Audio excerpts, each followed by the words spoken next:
Life's a game. The world's a stage, and we are merely role-players where theatrical people play role-playing games. I'm Matt Boothman, and I'm your compere for this main house production. Here on Merely Role-Players, we improvise stories to entertain ourselves, and also yourselves. And we use role-playing games to keep the story going places even we can't see coming, because, as theatrical people, we want things to be all drama, all the time. This episode is part of our current main house production, Vigil, Wind. To create this story, we're playing Monster of the Week, a role-playing game by Michael Sands, published by Evil Hat. So please take your seats in the main house. Tonight's production is about to begin. Vigil, a Merely Role-Players main house production. Wind, Act 4 of 5. I'm Ellie and I play Peggy Taylor, the Crooked. She's travelled the world for the last 20 years, running impressive cons with her grifter network. The last job, though, it went bad. Real bad. And she's come home to lie low. I'm Nat, and I play Gwynned, the Divine. Gwyn was once a Shieldmaiden of the triple goddess, the Morrigan. After interfering with one of her schemes by rescuing a mortal man, the Morrigan banished Gwyn to live life as a duck in what became Sherrydown's duck pond. Now released from her curse thousands of years later, Gwyn is trying to forge a new life, but is finding it difficult to stay under the radar. I'm Vicky, and I play Renko the Flake. Renko is a doom agent on furlough who was assigned to Sheridan and is now convinced something significant is happening in town. Hi there, my name's Alexander Pankhurst and I play Graham the Summoned. Graham's just your average accountant, who happens to be a demon, and is destined to bring about the apocalypse.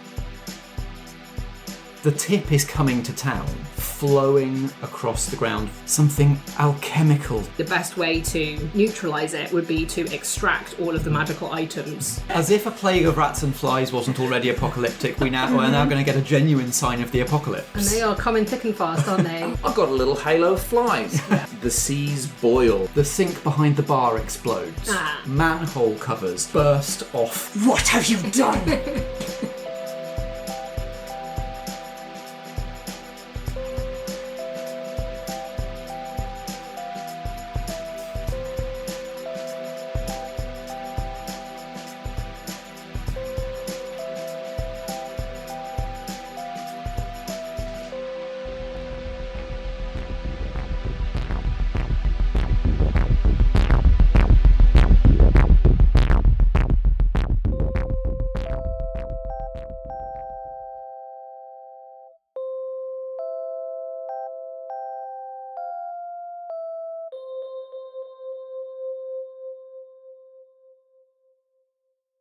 What have you done? I've been trapped in a chest freezer. Actually, this is what I've done. Your stench all over it. I find that incredibly offensive. Would you mind telling me precisely what you're talking about whilst you're pressing me up against this wall? The rubbish, the trash, the slurry. Yes, what about it? This is your usual environment, is it not, demon? Well, no, actually, it's not. If you paid any attention, you would have noticed that my usual environment is the bins around the back of the subway. There's a particularly good sandwich when it's had a couple of days decomposition. What have you to say of this? She'll point at the halo of flies. Genuinely on that one, I'm not really sure. They seem to be attracted to me, and I have told them to buzz off, but they haven't. So you admit a connection? To the flies? Well, yes, I suppose I do. I don't know what that connection is, but can you see if I do this? And he rocks his head backwards and forwards, and the flies just keep spinning around his head. He's like, I try to get rid of them. Maybe we should use some of that, what do they call it? Fly spray. Maybe we could use that. Have you got any fly spray? Have you? I look at Renko. I would just like to step back a few feet so I have room, and I'm going to spin my flaming staff above your head and see if the fire is enough to scare them away. I'm not trying to hit Graham, to be specific. Right now. Sure. Not yet. Not yet. She's just thrown me into a wall, casually. I think use magic is probably the best fit for this. Sure. What could possibly go wrong? What could possibly go Such a wrong? buff, weird stat. You'll be fine. Okay, 7. Okay, so you can disperse the flies, or you can get the effect that you want, but there will be a glitch. Great, sure. You get a crown of flies. You get And you get a crown of flies. And it's a terrible Do not Oprah. bring me into this. Sorry. Maybe it's just... Because again, this is a sign of the apocalypse. So this is kind of connected to you properly now. I think it's just of short duration. Yeah. Yeah. Yeah. You can do it for now.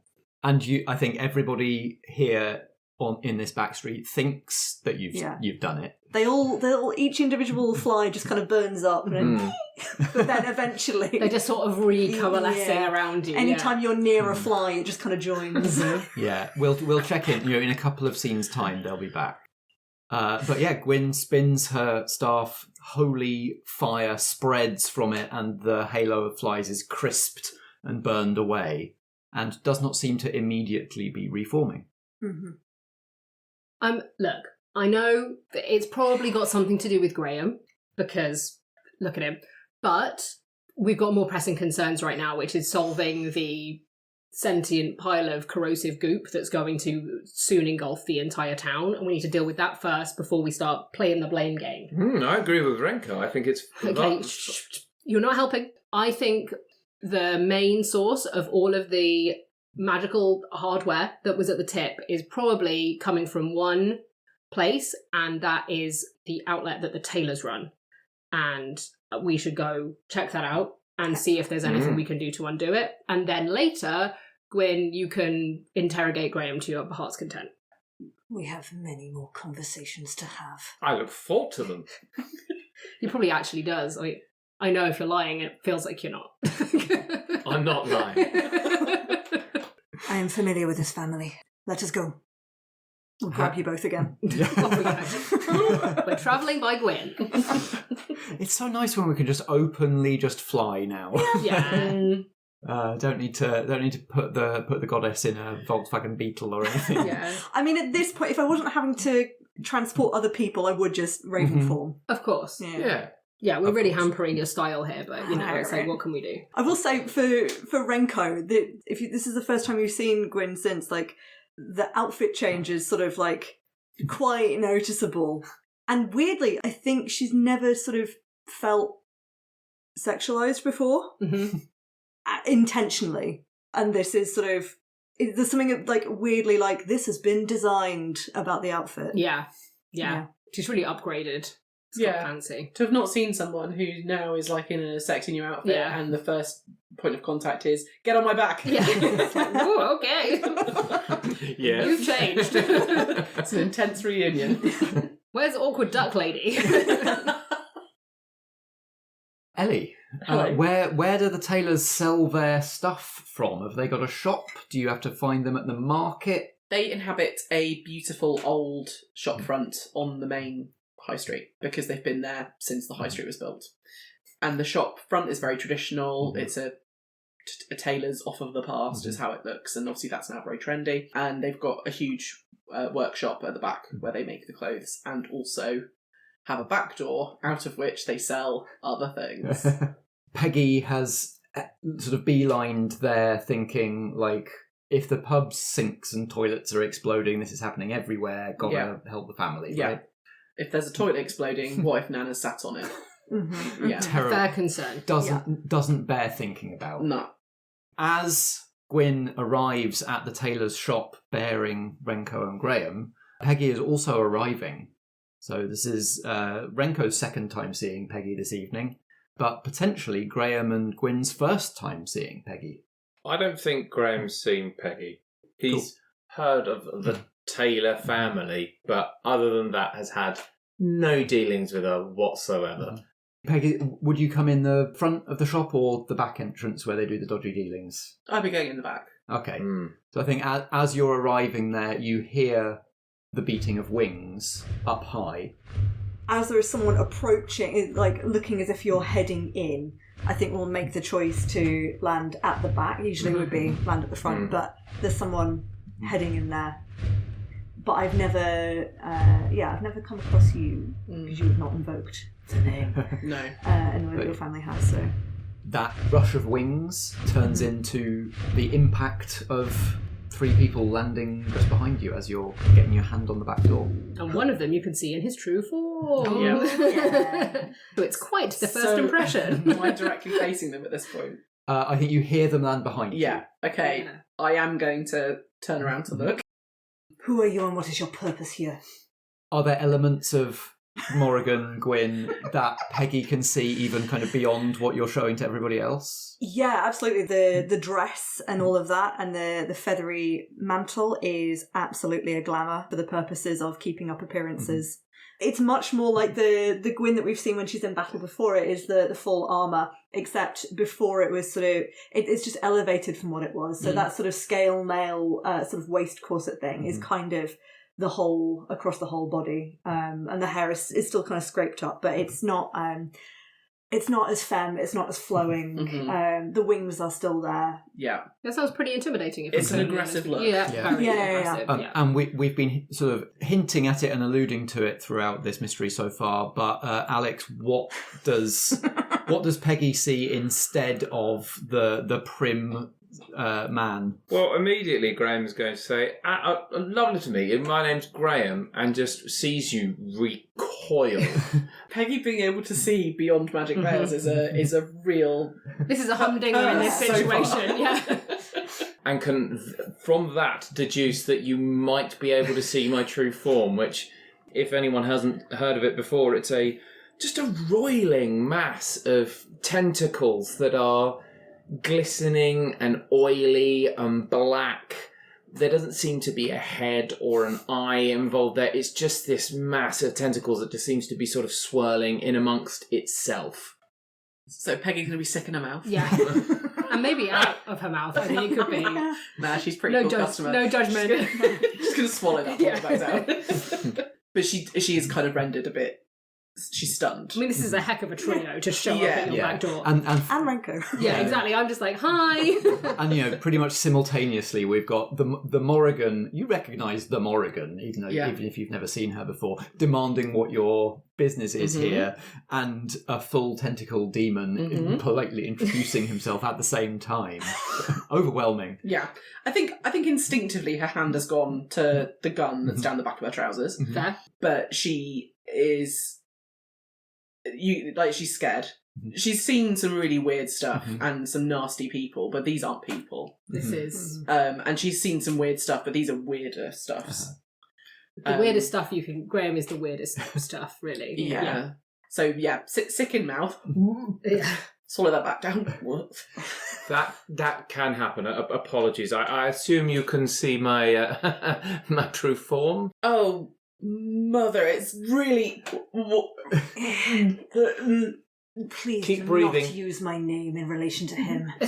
Just keep breathing. Keep breathing. It'll pass. It'll pass. Now that it's clear it's not dangerous, Peggy's going to just do the full hands on knees, lean over. Just leave it. Ooh, good. And then keeps just looking up, seeing Graham again and going, oh no, oh god. Like you're slightly hoping that it will, the effect will wear off, and it just isn't every time you fresh look. waves. Well, I suppose the upside here is if she was due to do any harm to the Tailors, then you have put her off it. Oh no, she is. You're welcome. She's one of them. This is Peggy Taylor. Just raise a hand in salute. Yeah, while still dry heaving. I see. We're here to see your family. What? Getting over the sickness quite quickly now. What are you? Why would you need to see what's happened? Is that you here because something's happened? Well, maybe you've seen around town that some stuff has been coming out of the sewers, where directions it shouldn't be. Yeah, the tidal wave of excrement and other associated matters. Yes, I have noticed that. Exactly. Well, You may also have noticed that it is like somewhat magically inclined, and we think that that is because of quite a lot of talismans and other paraphernalia that your family have been dispensing around the town. I understand in order maybe to help people to ward themselves against certain dangers, but people have been tossing those things out in their regular trash and taking them to the tip, and we think it's maybe caused this current situation. Yeah, I've not been overly impressed by my family's need to pretend that those items have an expiry date on them in order to generate further sales. That's somewhat wasteful, if not profitable. Well, let's just go and chat to them then, I guess. You hear a tinkle of breaking glass inside the shop. Hello? Mum? Nan? Peggy dear, is that you? Yes, that's me. What are you smashing up? Just deal it. We've got it handled, darling. Have you though? Yes, all under control. I'm just going to come in and have a look. Oh yes, you'd be very welcome. Put the kettle on. I've got some friends with me. Gonna go on in. Yeah. Have a look around. If they sound like they're in trouble and actually dealing with something, we'll do foolish paladin charge in. Storm through. Yeah. So Peggy opens the back door, has that conversation, and as soon as there's any intimation that there might be some danger, just like there's no actual room either side of Peggy, but still like storm of feathers blasting past. Yeah. They've got some trestle tables set up from which they're selling the black market wares, and then behind that they've got proper workshop set up and like a little kitchenette.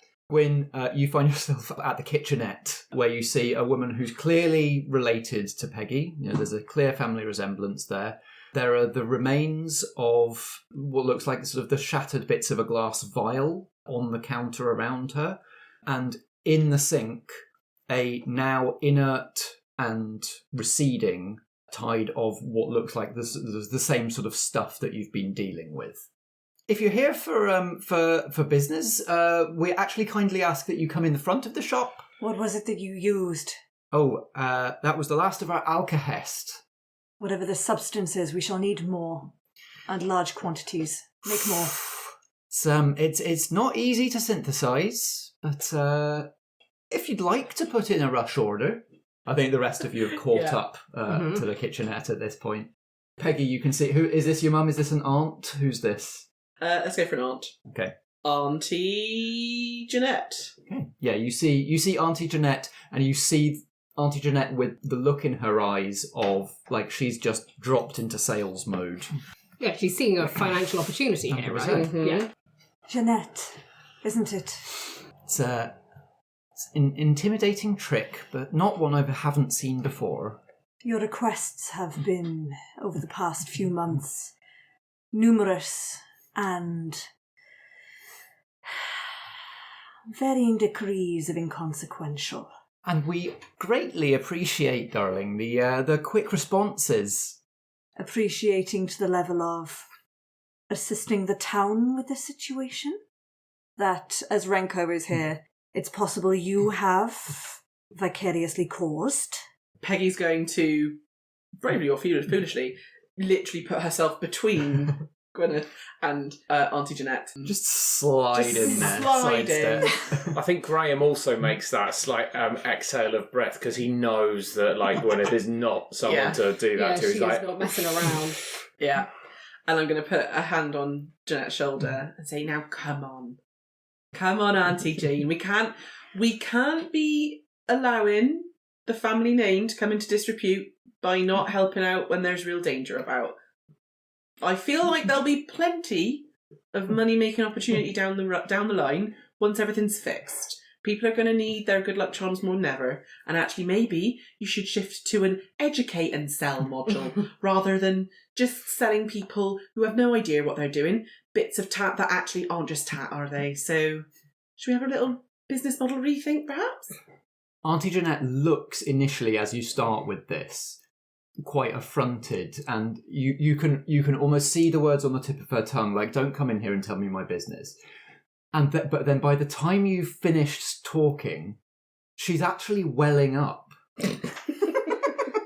Oh, Peggy, it's so good to see you back and taking on the family business. Roll with it. Nana's always said you'd be a natural if you just applied yourself to it. I'm very happy to consult on this occasion. I am also happy to be here. Auntie. You're right. I was thinking short term, darling. Long term thinking's the way to think. But I wasn't lying when I said that this stuff, alkahest, is not easy to synthesize or procure. It is. There's a lot of stirring and a ritual and some components we have to find. We got some of them, but not all. Do you know? She sort of goes into like shopkeeper salesman teaching mode. Who here can tell me what alkahest is? I feel Graham's quite a keener. Yeah. So his hand shoots straight up. Yeah. And so I don't know if you're all aware, but as far as I'm, to the best of my knowledge, alkahest is a universal solvent that's used by alchemists the world over to dissolve any material going, so that they can break it down and then rebuild it into gold. Haha, those cheeky little so-and-so. I mean, that was what they originally developed it for, but it's got a lot of other a universal solvent has a lot of applications. Drain cleaning, for one. Breaking back down alchemical homunculi, whether intentionally or unintentionally created, is, yes, one of its applications. So that's what we're dealing with, a homunculi. Haven't heard of one of those in a long time.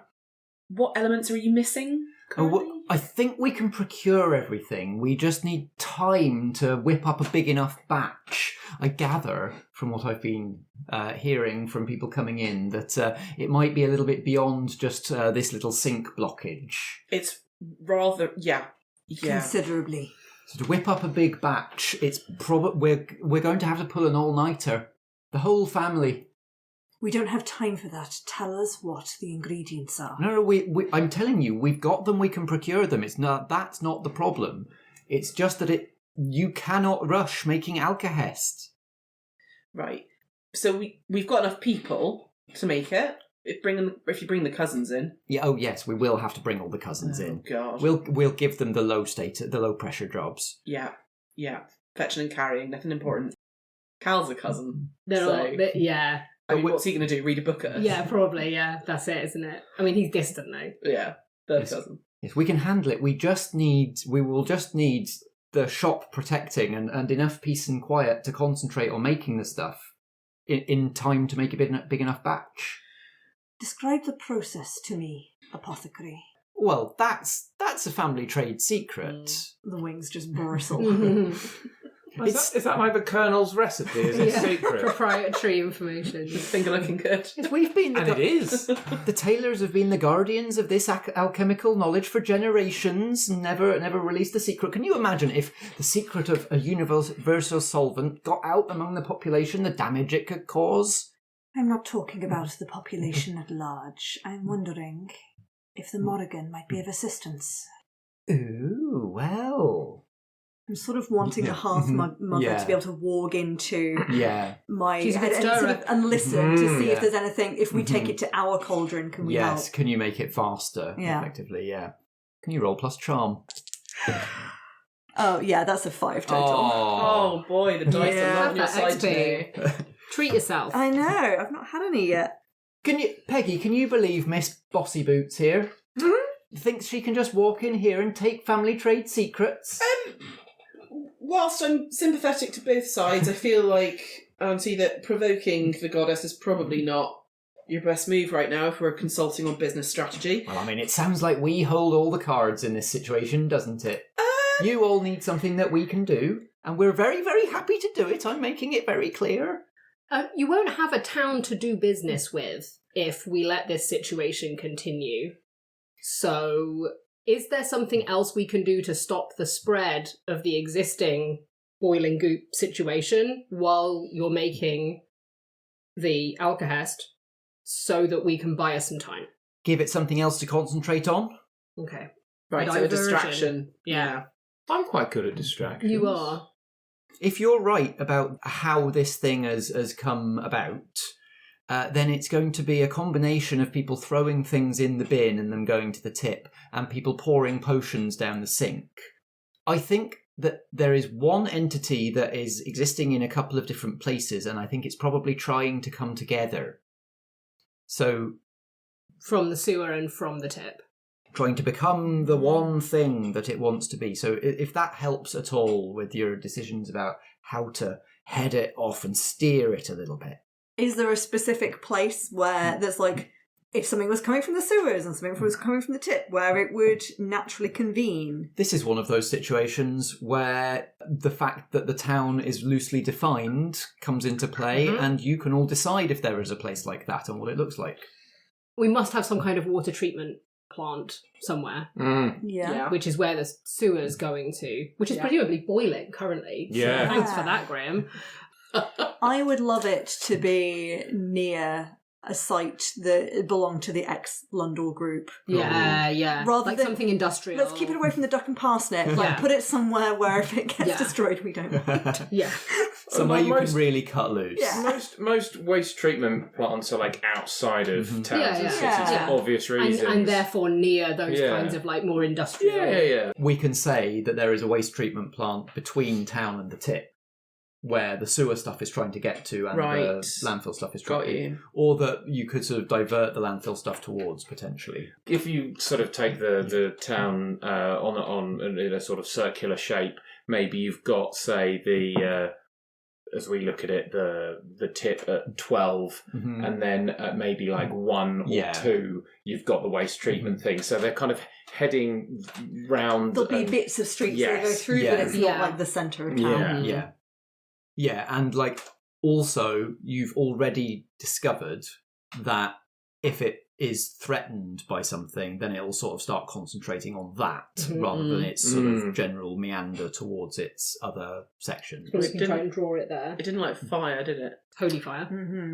But we did have Renko's thought about essentially sort of magneting the sort of the metal trinkets out, which would probably distract it enough because it probably still wants to keep hold of those. Yeah, is that something that Renko would raise sort of in this situation I guess so. with the Tailors around? Because I'm trying to think of ways that we can buy ourselves enough time and also have it not like converge on the town before we've run out of time to make the stuff that's going to destroy it. So as Renko sort of raises that possibility of like, can we extract the magical items that are giving it animation? Another tailor comes out of the woodwork. Ellie, can we have another tailor? Like a cousin or something? Yeah, Jeremy. Jeremy Taylor sort of pops up from the front of the shop and goes, yeah, that could do something.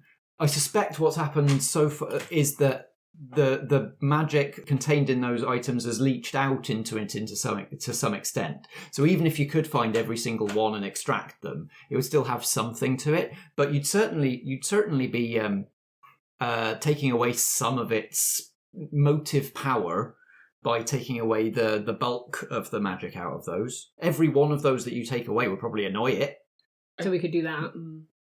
So we go to the water treatment plant and start acting on the whatever goop is there. You could centrifuge it. Yeah. Well, maybe we can remove it at the water treatment plant. Yeah. There's got to be some sort of filtration device which divides. Yeah. So maybe the more solid things get collected. Like I hear about in washing machines with loose pennies. Yeah, but maybe we can use Graham as the demon because those magical items are like wards against. Because they naturally want to get rid of him and ban him. Yeah, exactly. Understandable. As some kind of bait situation where we're then attracting those items, but to something that's really a trap for filtering them out. Okay, I like that. Yes, great. Sounds like a plan. Get out of here so we can concentrate on making alkahest now, please. Right, to the water treatment plant. Let's go. My phone's been going bonkers. The family WhatsApp group is pinging. Absolutely popping off, yeah. Are you coming with us to assist with this situation? Feels like you need some supervision. This is just sort of bristle at like... We have done this before. I mean, not this exact thing, but things like it. It also occurs to me that it might be useful to collect the magical items that are filtered out. Show of good faith as well, Peggy. It seems like not all of our guests fully trust us to do the right thing, so show them what we're made of. Yeah, that too. No pressure. It would be good for your family to have a way to contact us that does not involve invoking my name, so they can let us know when they are ready. Yeah, I'll keep my phone on loud, Auntie, so if you need anything, just give me a ring.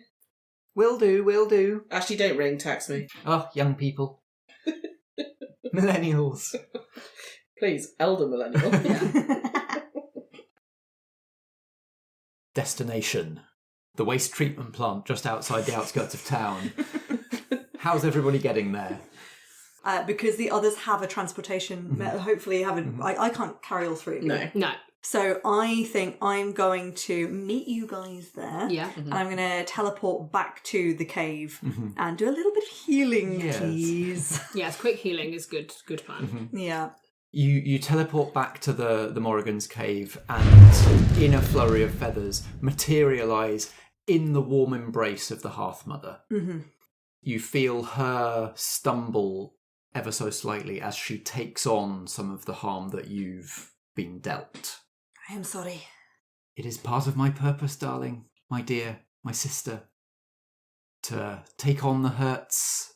And you hear from the corner of the cave, that's what you owe each of us now, sister. I feel like I'm trying my best here. Doing all of the task. I notice you have not left the cave yet. This is not my sort of situation. What does she do? Dry twigs. Not in the forest, not interested. Well, all the rats and the gulls are now heading to the forest, so if they start invoking, that's on you. I've been having some very productive conversations with a nice lady from Essex.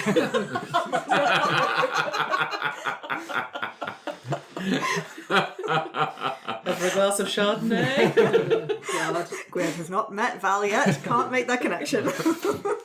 So you can heal one harm that you've taken, which takes you off. You're no longer unstable. It's still more harm than I would like, but yeah, fair enough. But it won't get worse on its own. Lovely. Now. Good. Your armour seems strong, sister. Your arm seems strong. It's doing its job so far. It's a dirty business, Ducky. But this is the business of leadership sometimes, of running a community. We have to deal with the muck. I just wish that the muck was a little less demonic sometimes. Do we have anything here that might aid?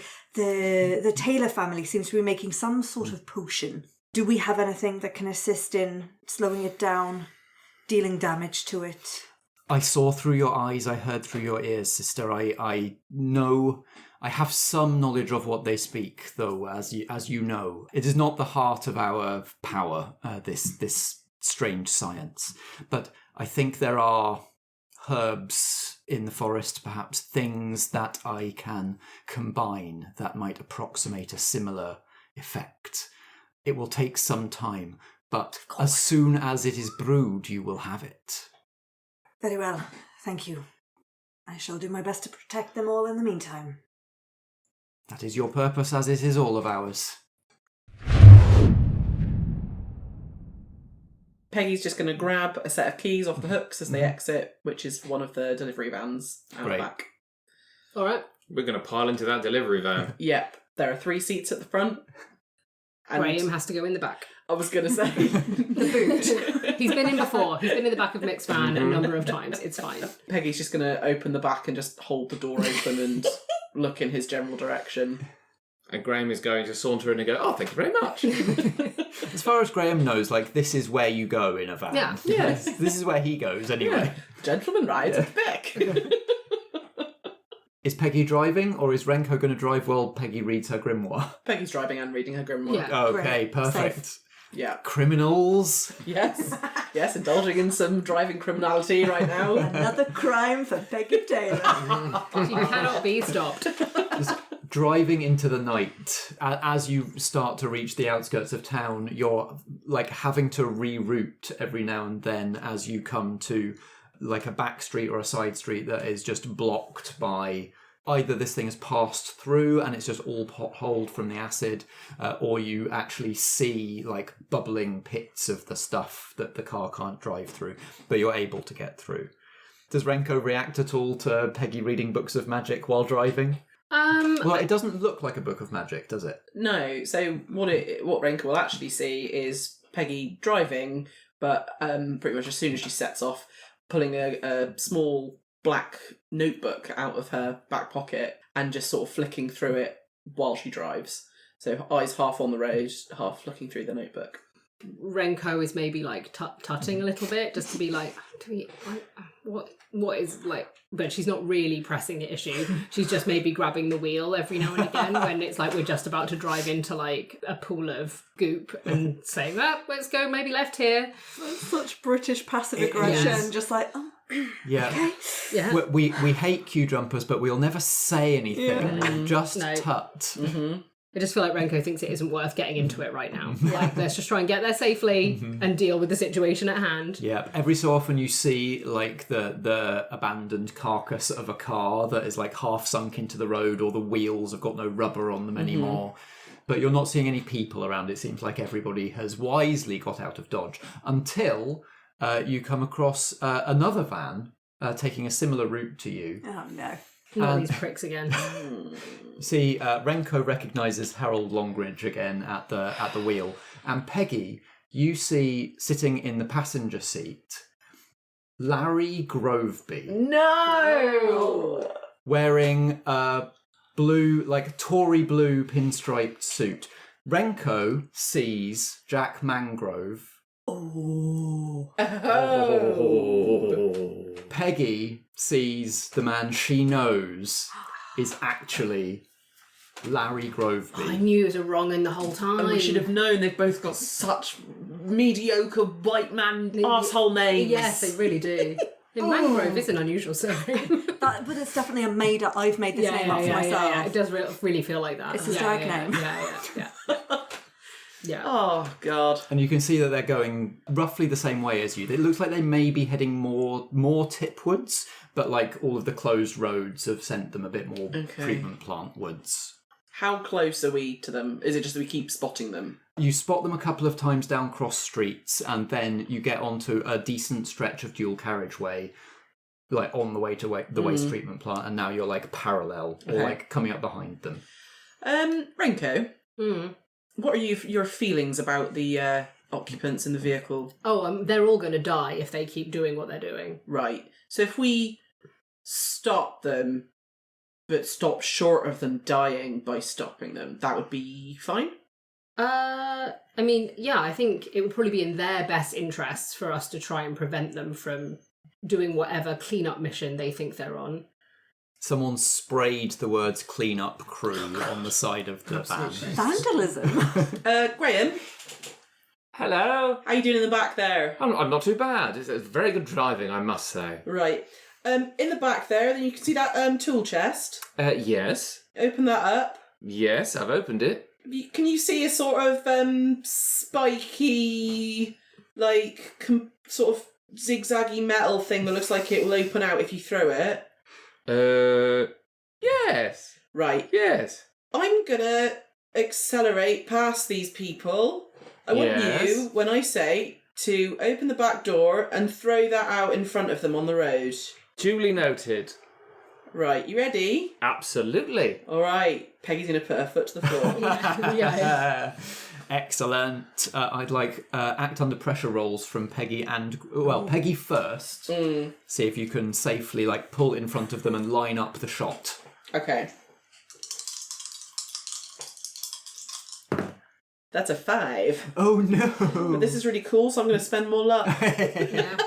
How many characters from your backstory are there left to come up? I'm going to have to start making them up, man. But yeah, there we go. So I line it up perfectly. Yeah, full success. And while I do it, I've also turned the radio on to some really cool, loud rock music.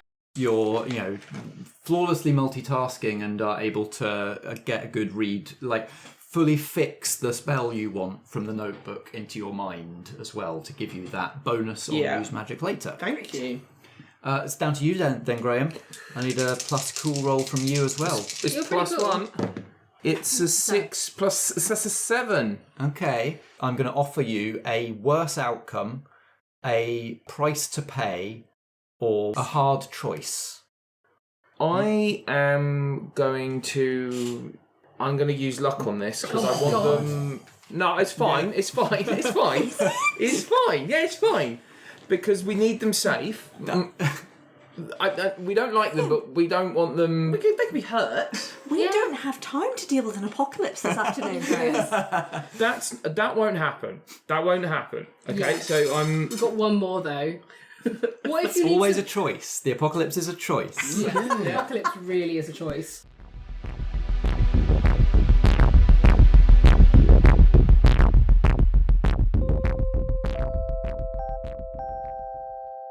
Alright, lovies. It's me, Matt, your compere. I hope you enjoyed Act 4 of Vigil Gwynned. That was the penultimate act of our story. There will now be an interval of 2 weeks, after which you can enjoy the thrilling finale in Act 5 of 5.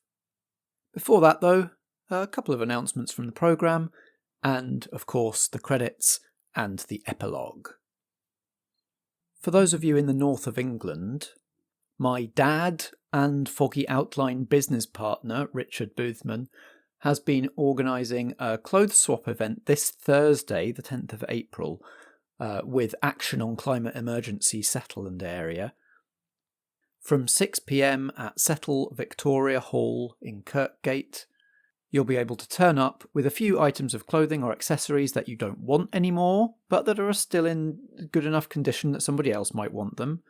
Exchange those for tokens, and then go and exchange the tokens for things that other people have brought along that you would like. Not only is it a good chance to refresh your wardrobe a little bit without having to throw anything out or muck about with Vinted or eBay or anything, but also Patrick Grant from the Great British Sewing Bee is going to be there, opening the event and hanging around and chatting and maybe signing some books as well. I know this is only going to be relevant for quite a small percentage of those of you in the audience, because it's quite short notice and quite local. But if you do happen to be in the Settle area, why not go out, meet a celeb, get some new clothes that you might enjoy all for free? There's more details about that at foggyoutline.com, and I'll put a link to that in our programme notes for this episode. That's it from me. Here come the credits and the epilogue. Then there'll be our 2-week interval before the finale of this production. See you there.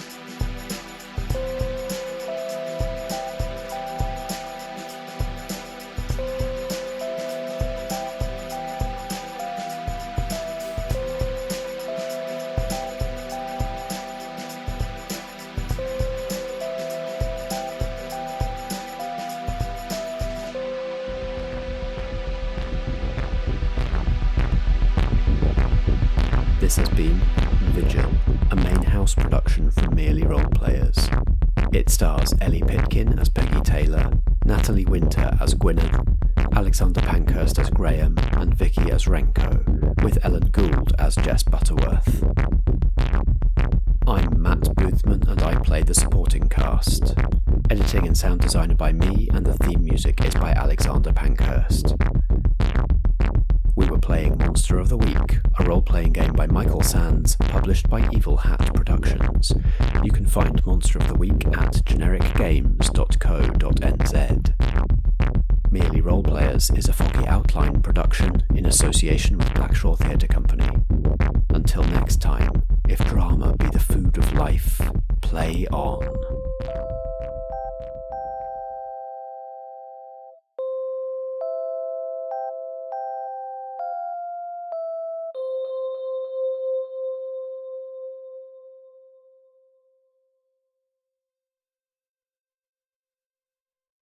Right, Kit. Fourth and final. This is, well, how we figure all this shit out. It's a lot to put on one card. It is, but they've been working hard so far, so... Let's hope it's another busy one. Yeah, me too. Hope it's not death. Kit lingers on Jess, holds eye contact while reaching down and flipping the top card. Flips it onto the table, still looking at her, so doesn't look at it until it's face up. This one's upside down too. The 7 of Swords. Wow. Okay. And Jess kind of leans back in her seat and rubs her hands together. Okay. No, Kit, this is... Look, Kit, this is good. It's not straightforward, this one. No, it's not. And he's... Look at him, right? So, he's carrying his weapons. He's going to cut himself carrying them like that. He's carrying too much. He is. But he's also... He's leaving. Look what he's leaving, Kit, in the background. Well, he's left a couple of his swords behind. And wait, are those tents? Yeah. Gaudy, hideous, rainbow, sparkly tents, like the one we're bloody sitting in. I thought this was... Isn't this supposed to represent how we resolve all of this stuff between us? Not... But he's escaping somewhere like this. Yeah, but it's both, you see? Like, this card is telling us that if we do the right things, not only can we fix all of this shit between us and rebalance everything, but by doing that, that is how we get out of here. But I think what it's trying to say is that to do that, we have to leave something to gain something. Right. I think we have to let go of all of the hurt that we've caused each other, and I think we need to let go of the status quo, the way things have been, because we're just gonna do the same shit to each other again. Yeah. It's out now.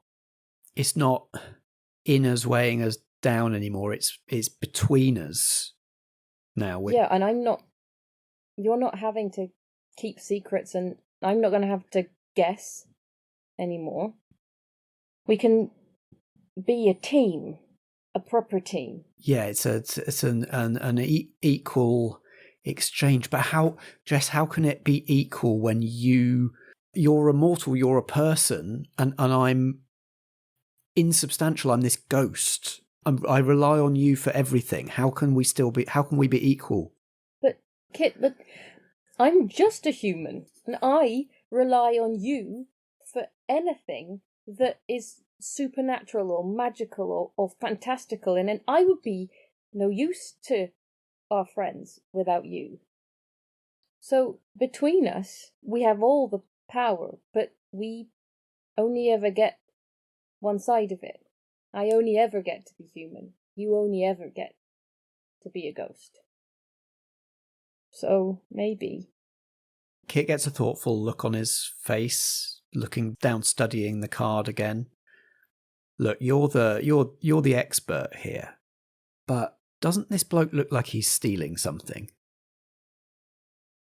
This bloke looks like he's getting away with something sneaky. Oh. Tell me if this is falling back into the old habits and old traps again. I mean, trust you, Kit, to spot that, but yeah, he does. He looks like a little thief. He looks like a little thief taking what he needs and sneaking out the back door. Okay, Kit, look, we need to keep our eyes peeled with what's coming next. And don't be afraid to take it when we see it. Agreed? You and me. Up to mischief again. Does that mean we're ready? Is it time for an audience with His Majesty? As ready as we'll ever be, Kit. What's the worst that can happen? Let's go sing for our supper. I mean, we could be stuck here for all eternity dressed like this, but okay. If we don't go and talk to him, that's what's going to happen anyway. That's a fair point. Right. Jingle those jingles. Foggy outline. Undivide your world.